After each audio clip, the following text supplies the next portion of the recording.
Hey, what's up, everybody? Welcome to another episode of the Disney Universe Book of Boba Fett Breakdown. We will be talking about Chapter 5, The Return of the Mandalorian, or just Return of the Mandalorian.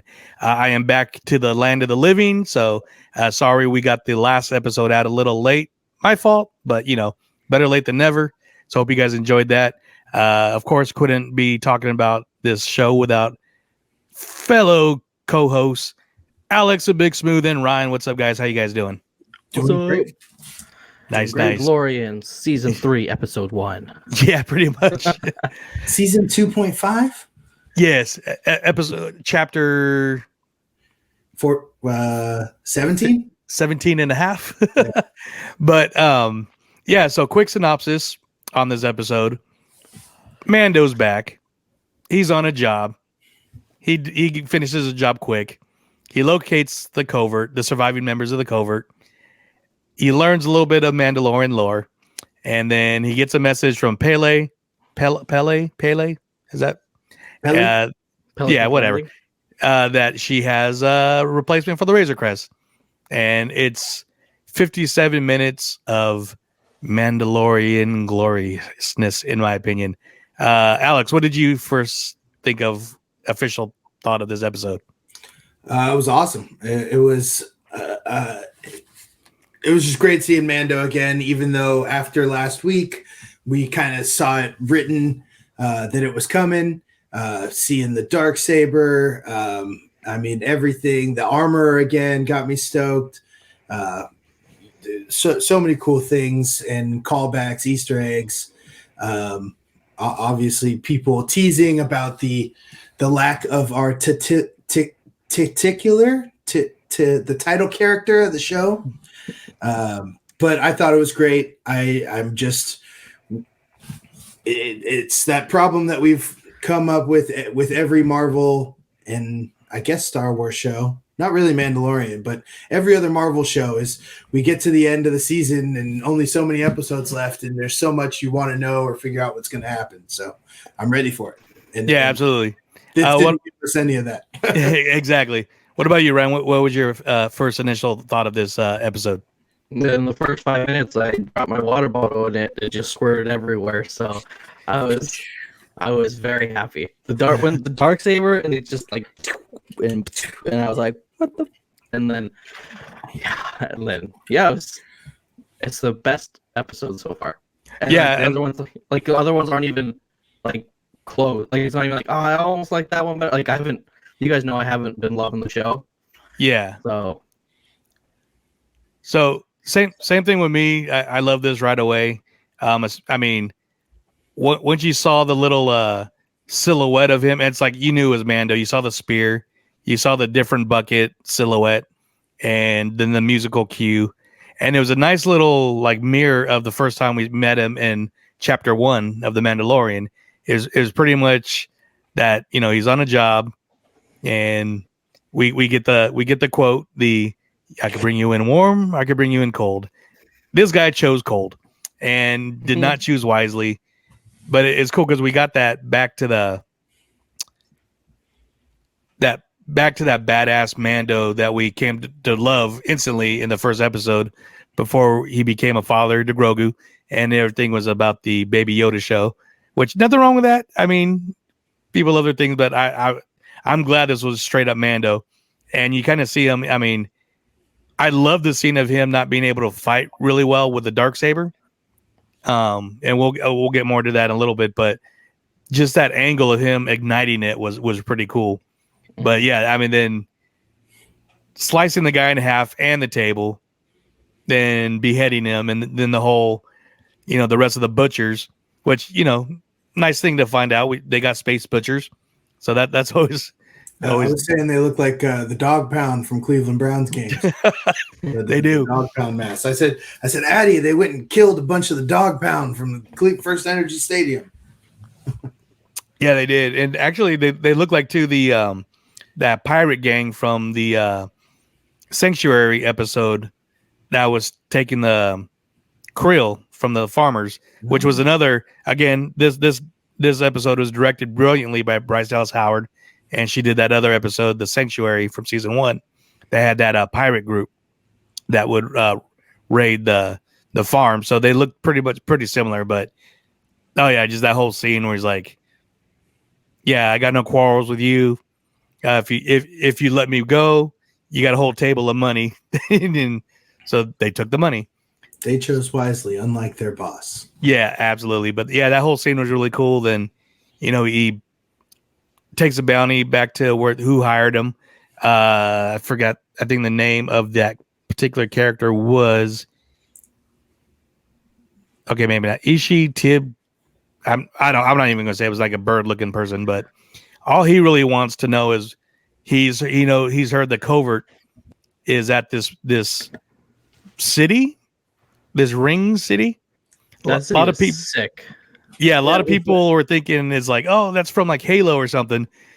It actually reminded me of the spaceport from Treasure Planet, which at first looks like a crescent moon.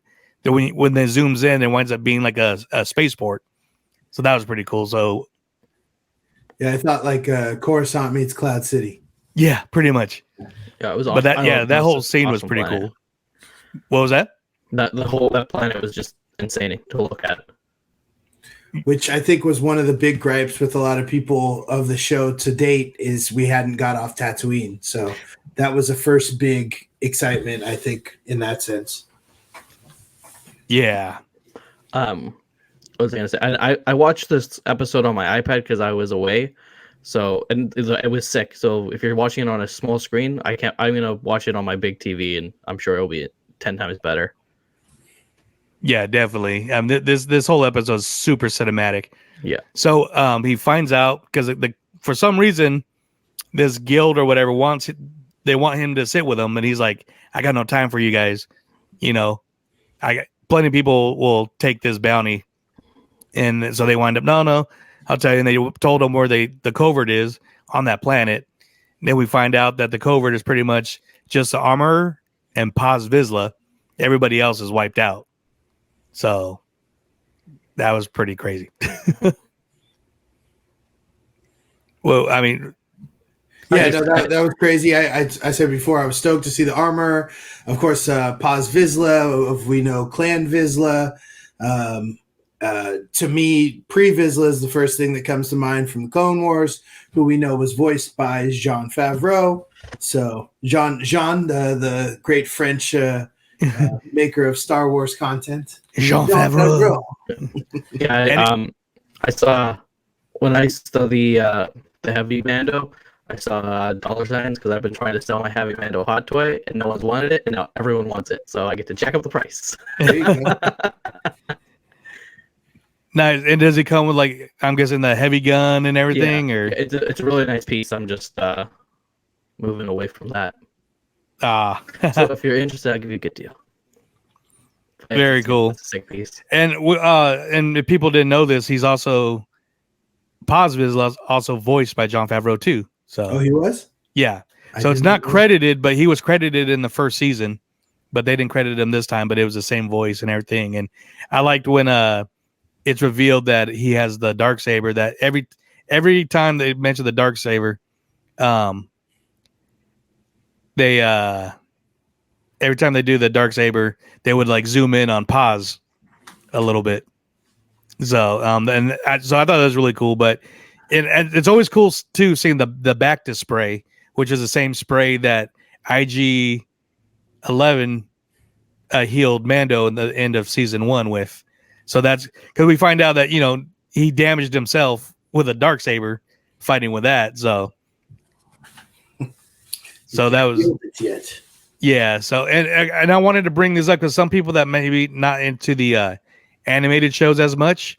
There's an episode of Rebels. It's season 3, episode 15. It's the Trials of the Darksaber, and this is the episode where Kanan actually is training Sabine on how to use it, and she has the same issues with the weight of it because she's fighting against it, and her emotions are so up high. So like once a Mandalorian is fully trained, and then the lightsaber or the Darksaber becomes lighter, and it happened when she was finally gave herself kind of like into her emotions, and she was able to wield it like pretty much as light as a feather.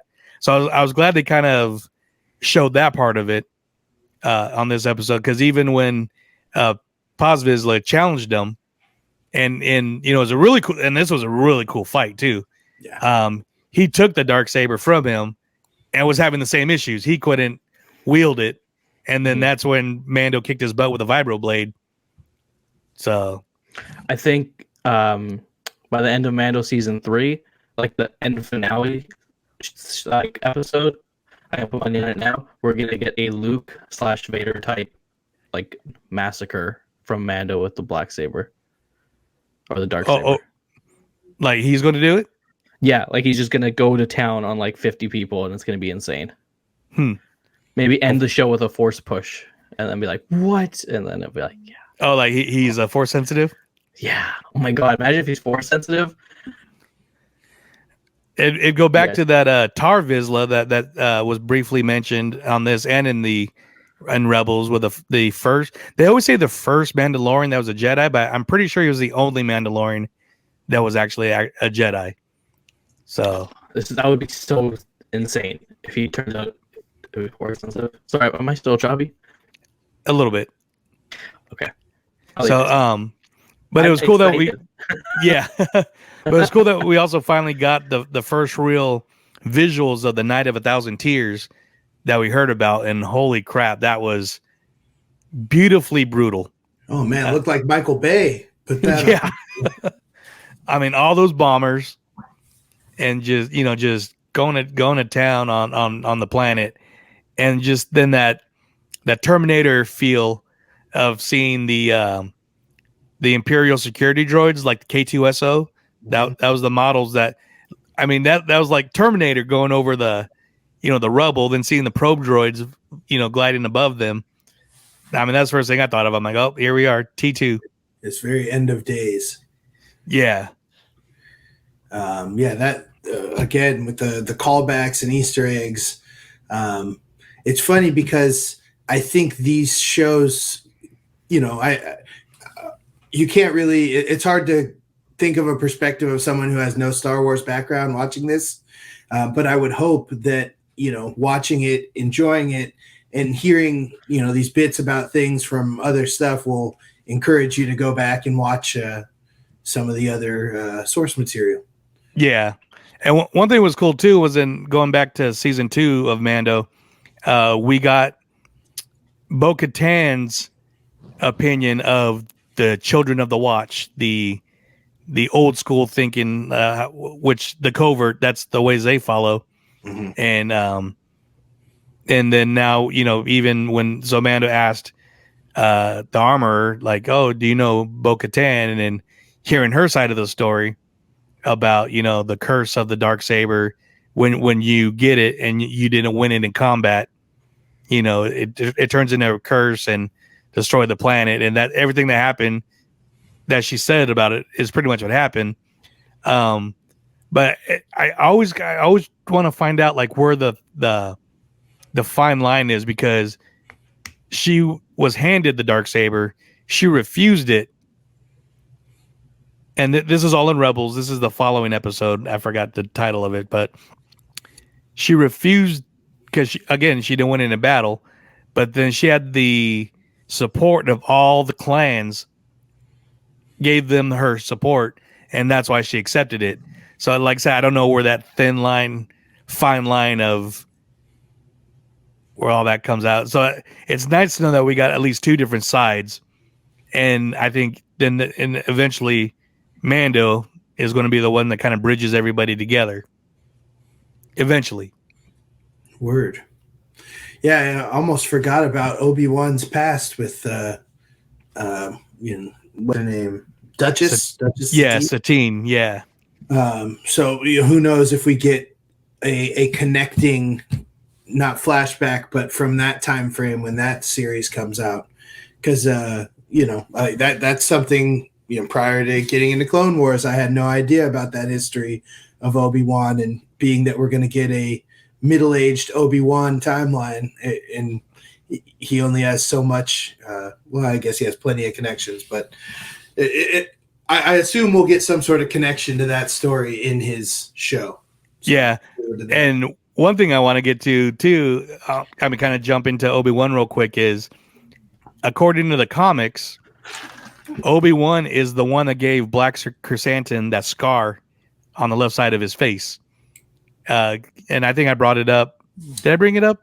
Yeah, you brought it up the first episode he showed. Yeah, so little rewind that Jabba hired him to,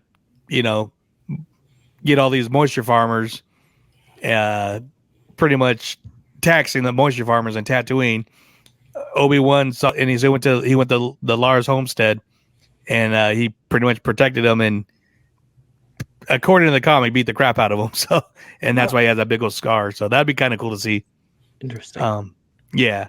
So, kind of going back to the story here, Mando defeats Paz Vizsla, and then the armor asks Paz, "Have you ever removed your helmet, or has anybody removed it?" No. Cool. Ask Mando. Ask Mando again. Ask him one more time. Yes, I have. Well, you're no longer a Mandalorian. He's like, well, what can, he apologized. What can I do? Basically, all he can do to right his wrong in the eyes of the armorer is to cleanse himself in the waters that are pretty much destroyed a Mandalore. I mean, we saw the whole planet get bombed. So cleanse yourself in the waters of Lake Minnetonka. Yeah. So the odds of that happening are pretty slim. See, I felt like that was a clear direction of season 3 of Mandalorian when we heard that. Yeah. I hope the whole season's not him looking for water. Well, and I know it's where we're going next, but the first question was if and when we'd see Grogu again, which I was thinking that would come in Mandalorian, because they did say that in an article somewhere that Grogu will be back. But it sounds like it may be sooner. Yeah, it looks like I hopefully later than sooner, in my opinion. But and I kind of skipped through the one very important part. No, that was you were coming up to it. Yeah, Mandalorian lore. Before they fought, she noticed he had a spear, and he kind of told her like, "Oh, it was gifted from a Jedi." That she didn't say she wanted to battle, and he's like, okay, well, these it pierces Beskar armor, and Beskar is only made for armor.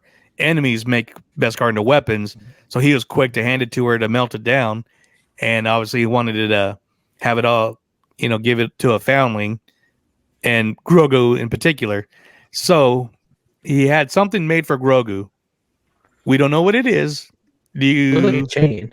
Yeah, I was going to ask like what you guys think it might be, and so you brought that up, Ryan. Go ahead. So what do you think? It looked like a chain to me, with a little sneak peek we got of it. But any ideas, Alex? I'm thinking maybe an orb, like the stick shift that he kept playing with, and the. That was my first idea. That was my first thought. Like Magneto. Yeah, that was my first thought too. Then I was thinking towards the end, you see a bunch of like Ryan said, a bunch of like chain links. Yeah. So I'm thinking, I think she might have welded his signet, the mud horn, into like and into basically a chain. So he's going to have some bling. And it was pretty convenient how she folded the little handkerchief into looking like his head. Oh, I didn't see that. I don't know if you guys caught that or not. Yeah, I noticed that. Yeah, you can really see it once he is riding the Galactic Cruiser to Tatooine. Yeah. He pulls it out and looks, and it actually looks like it has the ears and everything.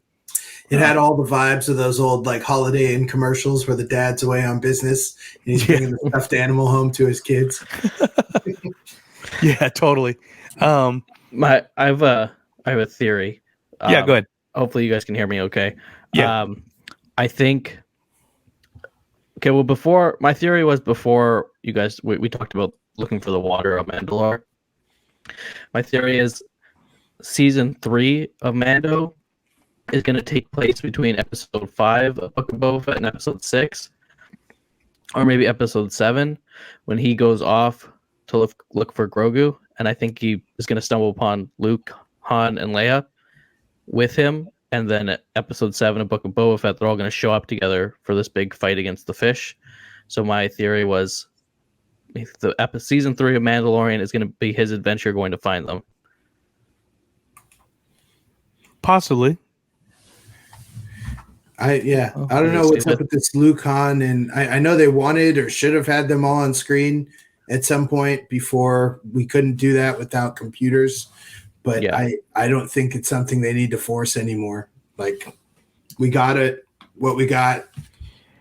I think they can still do that. I don't know if this is the story to do it in, but I did not think we'd see Luke Skywalker at the end of season 2, and we did. So, I mean, anything's possible now. So we'll figure it out. One thing, and I mentioned he's flying to Tatooine on the what I call the Galactic Cruiser. Star Cruiser. We're getting a lot of RX droids, a lot of Rex droids. Yeah. Not only are they dealers at casinos, but now they're weapons TSA agents. TSA. And that scene was funny.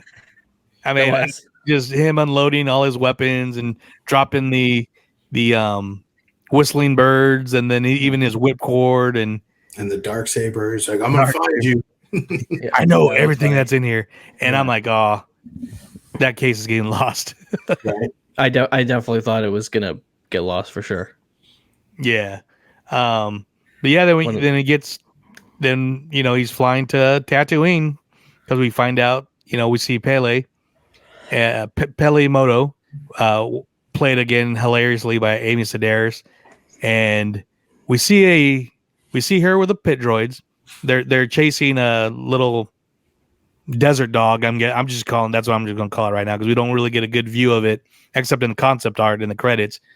But we get that droid that we see helping Han and Chewie work on the Falcon on Empire Strikes Back.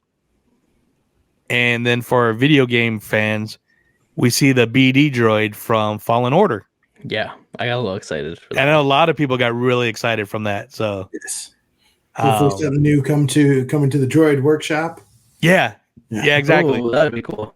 I mean, they just added Chopper. I'm excited about that. So, and they had added the Roger droids a little while ago. Yeah. Roger.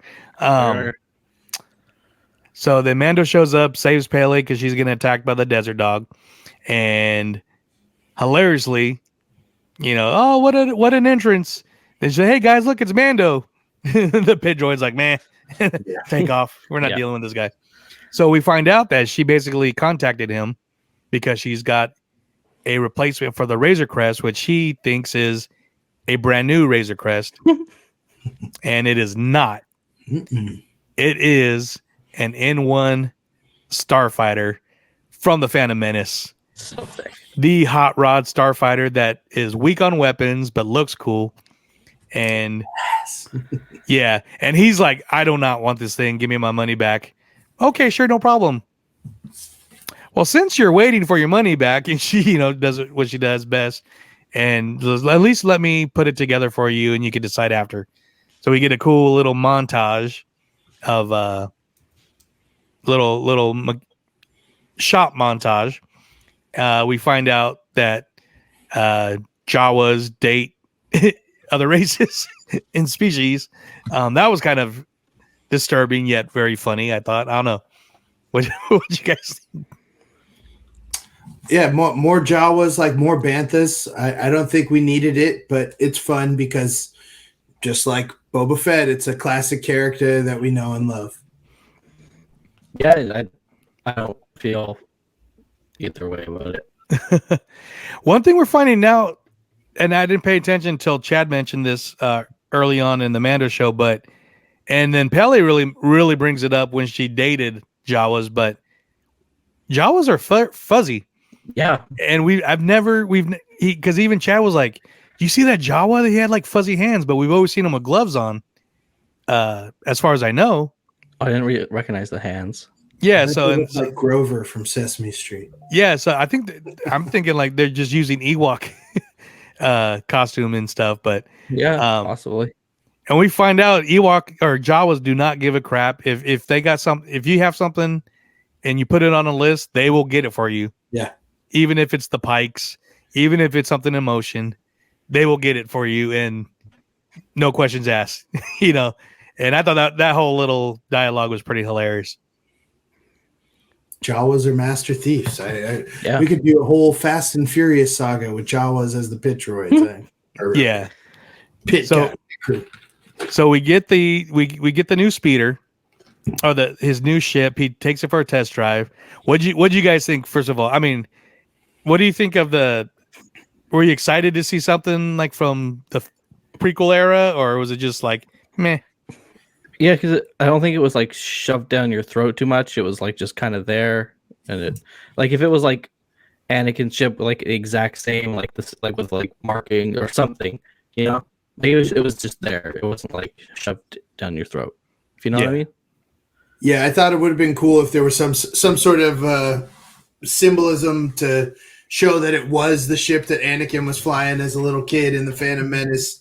I did feel that scene ran a little long, like just the whole rebuilding of the ship. But once he got in it and got moving again, it was cool. And I'm excited to bring, hopefully he lasts longer with that than the Razer Crest. Yeah, and I'm thinking, what's the ship going to do? It looked cool.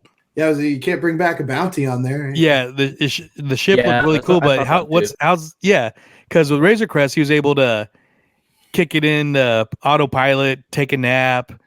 He had a toilet, which was always nice.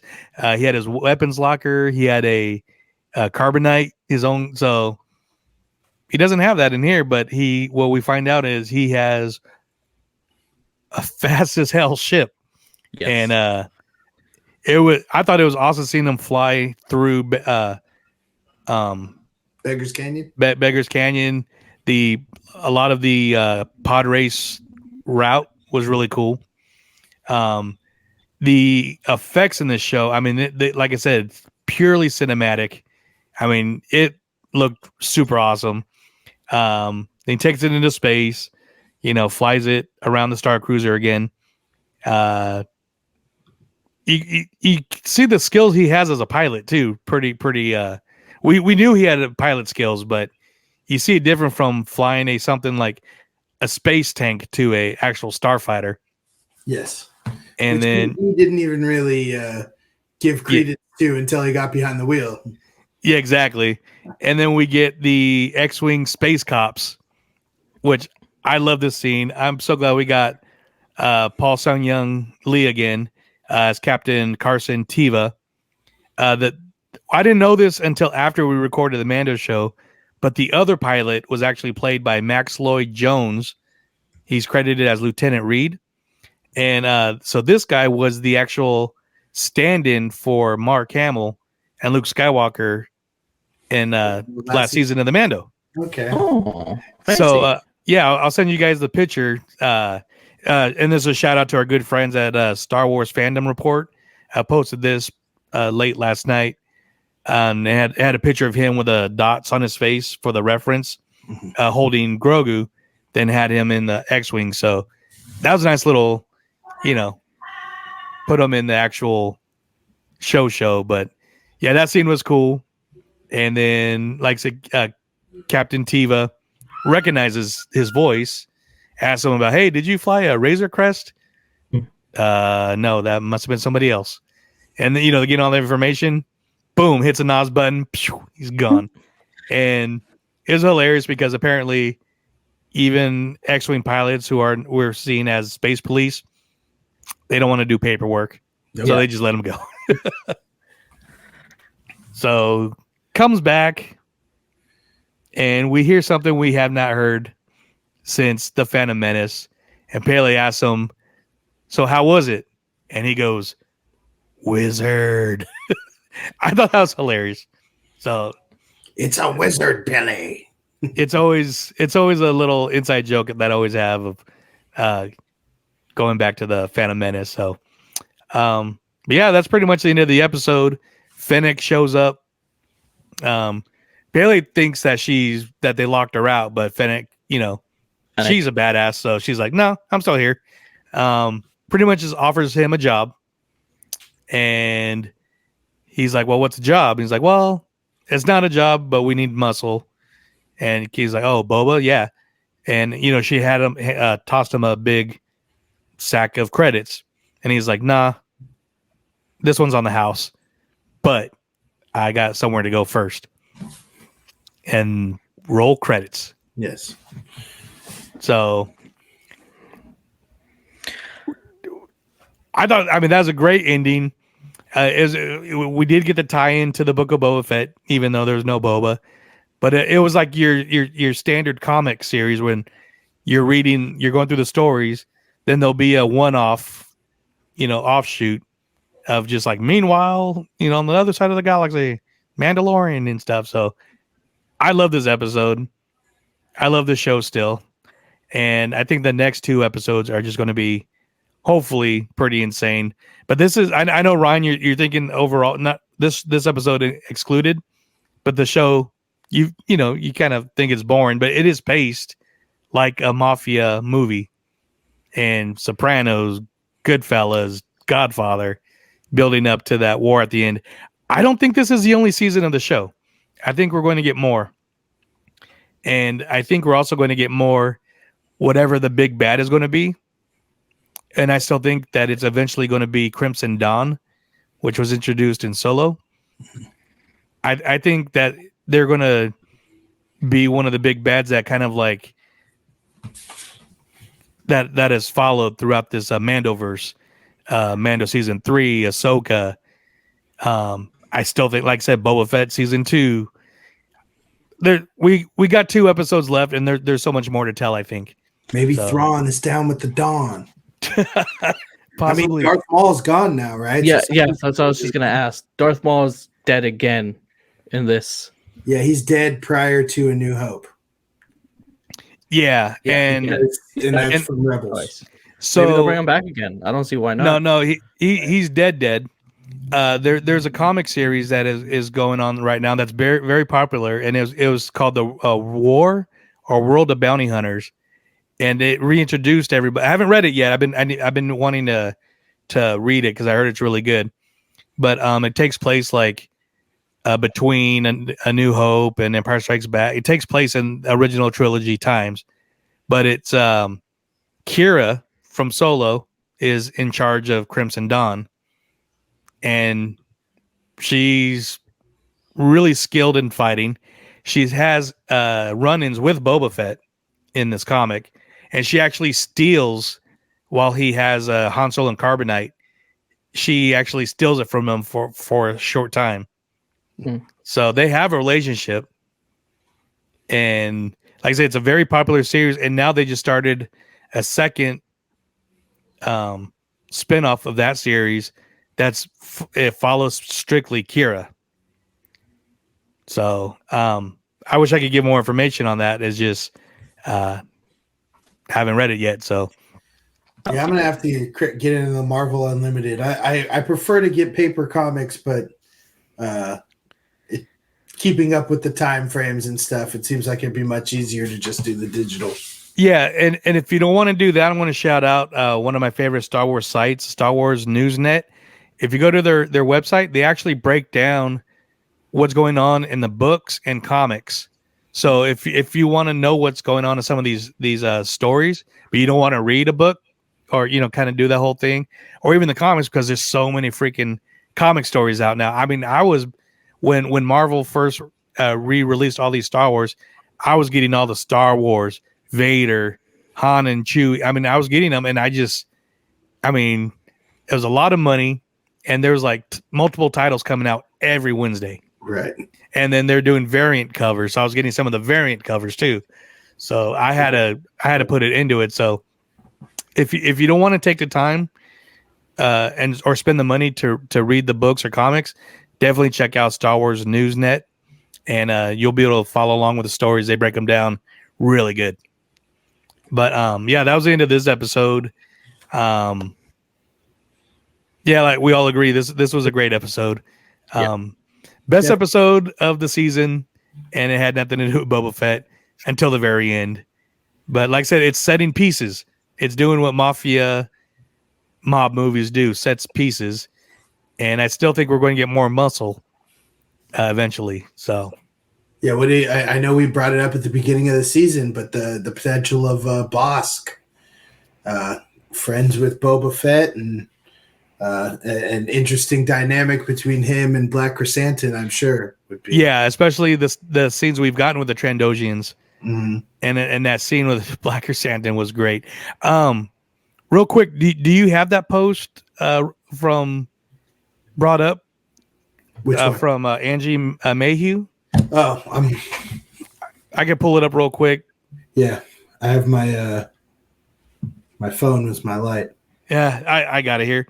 So this was posted just yesterday, and this is on Wookiee Roars Instagram, and it's basically it's Peter Mayhew's official Instagram, and it's still active. It's run by his family, his wife and kids, and we got a really cool message yesterday from Angie Mayhew, Peter's widow.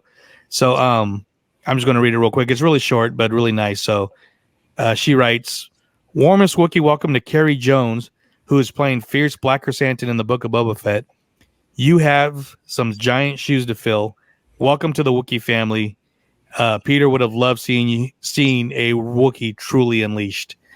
So I agree. I mean, that's such a cool little message because, I mean, first of all, we got Peter Mayhew, we got Jonas, who was pretty much taught to play Chewie by Peter before he passed. They both played him for a Force Awakens, so that was a nice little passing of the torch. And so I think I was saying this before we were recording, but like when they announced all that we're going to Kashyyyk on Revenge of the Sith, and they introduced a handful of Wookiees. Tarful was one of the main ones, and we're like, oh, we're going to get some really cool, badass Wookiee, and we never really did. So the fact that we got Black Chrysanthemum and Carrie Jones playing them brilliantly. I mean, to me, besides this episode of Mando returning, he's been the highlight of this season for me, for sure. So yeah, the scene in the casino with I'm sorry for forgetting her name, but Jennifer Beals, Twi'lek casino boss. Garza Fwip. One of my favorite scenes of the whole series so far. I mean, it was just, here, you're awesome. Chill out. I'll take care of your bar tab. And he's like, no, I'd rather rip this guy's arm off and pay my bar tab. Yeah, gangsta. And very cool. One thing I wanted to bring up too is like 2 out of 3 of us are really liking the show so far, and there's nothing wrong with it. I mean, I know a lot of people are not like. I don't say they don't like it, but it's not what they expected out of Boba Fett, and I totally get it. I know originally John Favreau wanted to make a Boba Fett show, and he was told no, we got plans for Boba Fett. At the time, they were going to make a movie, so then he came up with a Mandalorian. So a lot of what we've gotten with Din Djarin is what a lot of people imagine Boba Fett to be, in my opinion. In his prime. Yeah. That lone gunslinger, doesn't talk a whole lot, so that's why I think they got a little bit of, I don't say an issue when they decided to bring Boba Fett to the show. And so I'm okay with them kind of retweaking stuff because there was no real set story for Boba, is what we all had in our imaginations. So, but I mean, that being said, I'm really enjoying the Book of Boba Fett in the story, but it just showed me how much already that like Din Djarin and Mando, I love this character because the second I saw his silhouette, it was just like, woohoo, game on. So, yeah, and I think we said this before recording. A lot of people are expecting a season 3 post-credit little preview. This episode did that for me. I don't think we need that. I'm happy if there's no post-credit scene. Keep it on Marvel. If you want to do something that maybe expands to maybe the greater Mandoverse or even a season 2 of Book of Boba Fett, I think that would be okay. But no, I'm excited for the last 2 episodes, and I know Ryan had some ideas, and I haven't asked you, Alex, what you're kind of hoping to see or expect in the final 2. What do you think? Well, I don't know, kind of piggybacking off what Ryan said. You were saying basically that now he's going to leave to give Grogu his gift, and that will be from the beginning of season 3. And then I think presumably he would be like, now I got to go help a friend, and it would jump back to the events of Boba Fett or something. That's what I'm thinking. I was assuming similar to last week where we basically get, Mando's coming, that we might potentially have Grogu coming next week. I would hope that it would just be like a small, like, here's your thing. I don't really foresee Grogu helping in the battle or anything. But I could also see them just saving that for like episode 1 of season 3 as well. I mean, I'd be stoked for some Grogu. I don't know. I'm just 2 more episodes.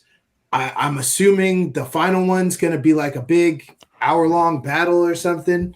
I hope that what you're saying is true, that this isn't the final season, because I do think they've got a lot of ends to tie up for it to be a complete story. And if you don't complete it, then you can just have more space to do more later. So yeah, I'm excited. I like the band of misfits he's putting together. I hope that we get a poster with all of them at some point. Yeah, and even if we don't get a season 2, I don't think we're done with Boba Fett and these characters, because I think everybody's going to show up in, like I said, the greater Mandoverse storyline. Because even I don't know if it's officially been announced, but a lot of people are expecting that once Mando's done, Ahsoka, if they still do the Rangers of the Old Republic, which is on hiatus, it's not officially scrapped yet, but it's still. But they're expecting a, I hate to say team up show, but it's supposed to be a team up show. Yeah. Yeah, no, a common thread's good. We're all invested.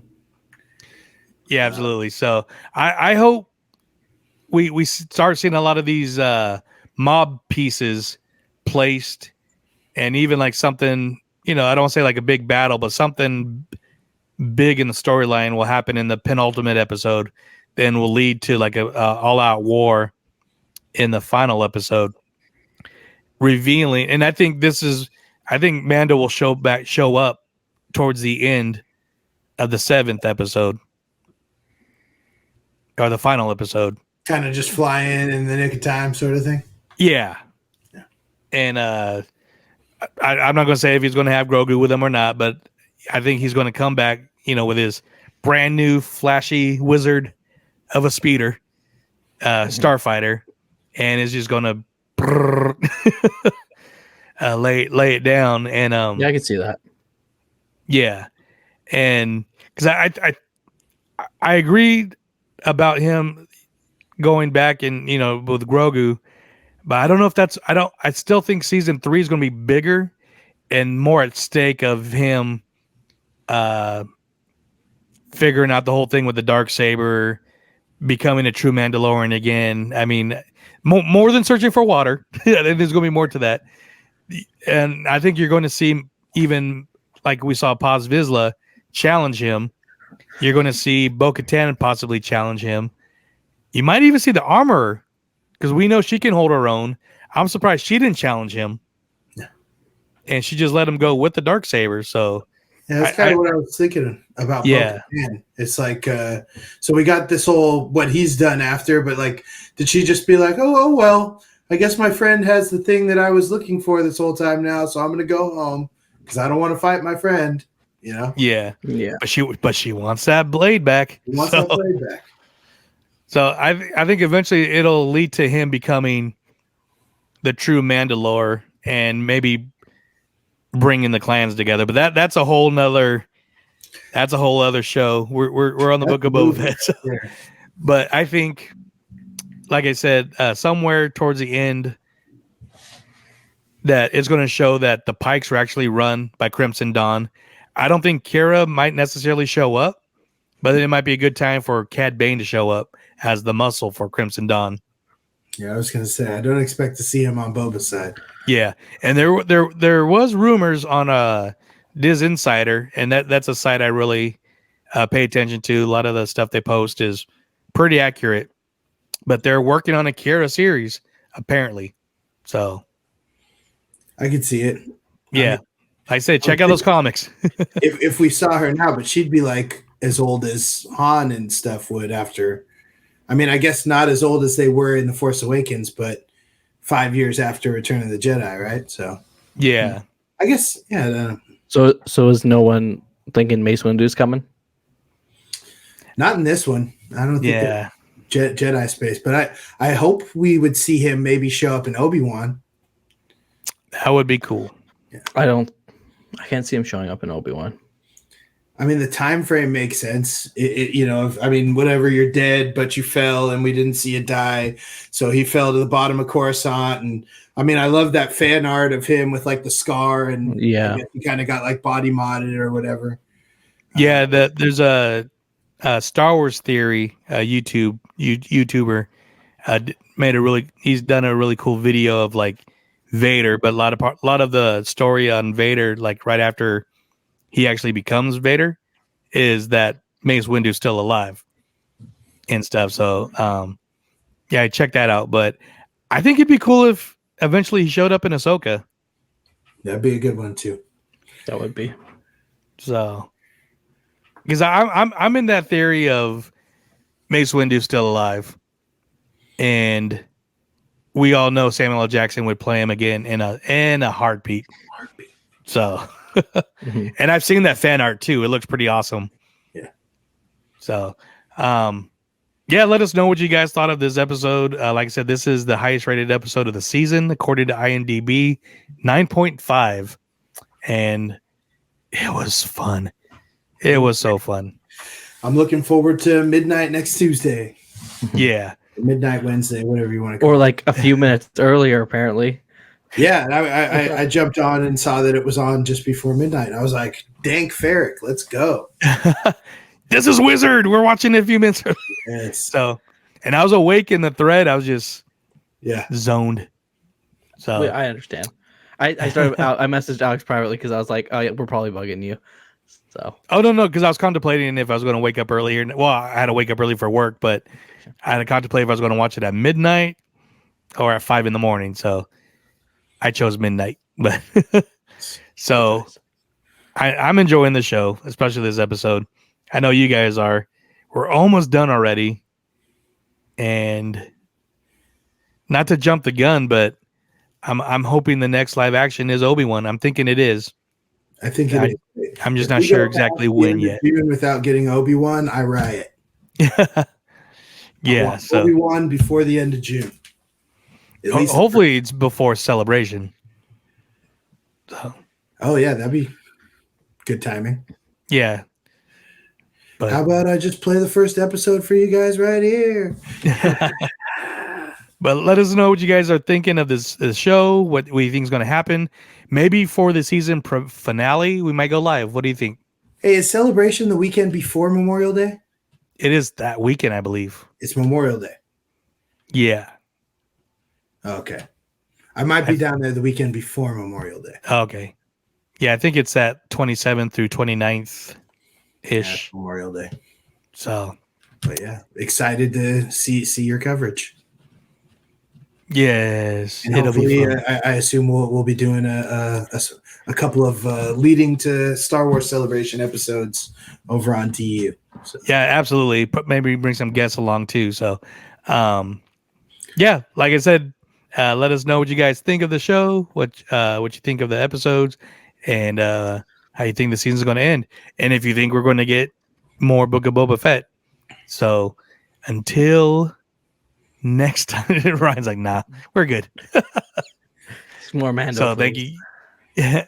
So I was glad to be back to the land of the living, and we will be back next week with a little breakdown on chapter 6, the penultimate episode. So y'all have a good night, and see you next week. # Ryan watch Clone Wars.